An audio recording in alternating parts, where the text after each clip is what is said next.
Hello everyone, welcome to the series that we've been doing wherein we are trying to cover the past year papers which become relevant for your upcoming CLAT examination of 26 or the 27 attempt. Because previously I have told you to crack any of the examination, two things become extremely important. One is your syllabus, because the syllabus tells you what to study. तो बहुत ध्यान से सुनेंगे. The syllabus will tell you what to study, पढ़ना क्या है. And the past year papers tell you how to study them. मतलब अब इंडियन कॉन्स्टिट्यूशन के क्वेश्चन हमारे मल्टीपल एग्जाम्स में आते हैं, है ना. मल्टीपल इंडिया में एग्जाम्स होते हैं जहाँ पे इंडियन कॉन्स्टिट्यूशन पूछा जाता है. हमें क्लैट और एलिट में स्पेसिफिकली कौन सा कॉन्स्टिट्यूशन पढ़ना है या कौन सा एज इन किस लेवल के क्वेश्चंस पढ़ के जाने हैं वो हमें पास्ट ईयर पेपर्स बताते हैं.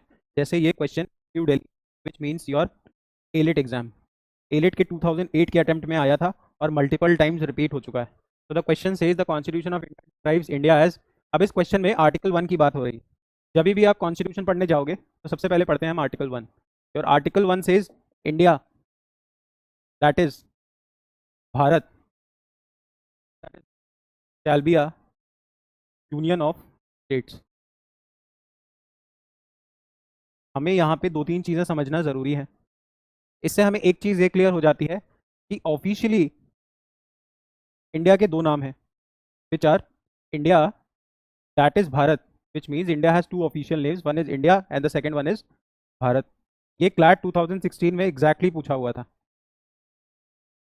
और हम क्वेश्चन कर रहे हैं 2008 का. तो आप लिंकेज समझो. If you would have solve this question in 2016 you would have made sure कि ये क्वेश्चन आपका एग्जाम में भी गलत नहीं होता और बहुत सारे बच्चों का हुआ था. The constitution of India describes India as India that is Bharat shall be a union of states. मतलब ऑल्दो हमारे वहाँ पे सेंट्रल गवर्नमेंट भी होती है और स्टेट गवर्नमेंट भी होती है. अब ये phenomena having multiple governments at different levels is called as federalism. Federalism जब आपके लेवल पे गवर्नमेंट और इंडिया में सेंट्रल गवर्नमेंट और स्टेट गवर्नमेंट दोनों होती हैं. Now the concept of federalism has been taken from the United States of America. वैसे एक pure federal country, pure federal का मतलब सेंटर और स्टेट में इक्वली दोनों पावरफुल हैं. But India is a quasi federal nation. Quasi federal मतलब half federal.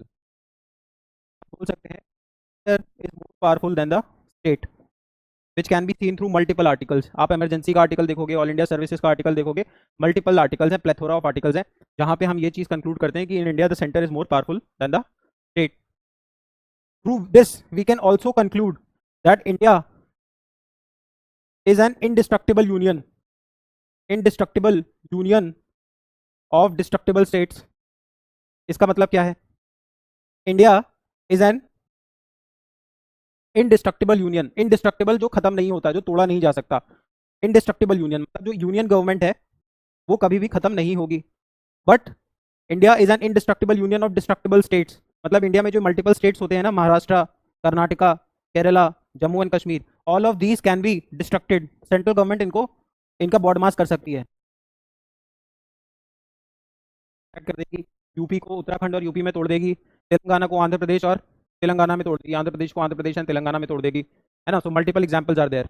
This power of the central government to play board mass with the state government is written under article 3, है ना. Question क्या पूछता है? The constitution of India describes India as a union of states. अब इसको सीधे रटना नहीं है यूनियन ऑफ स्टेट्स, इसके पीछे की स्टोरी समझो so that you can answer more and more questions.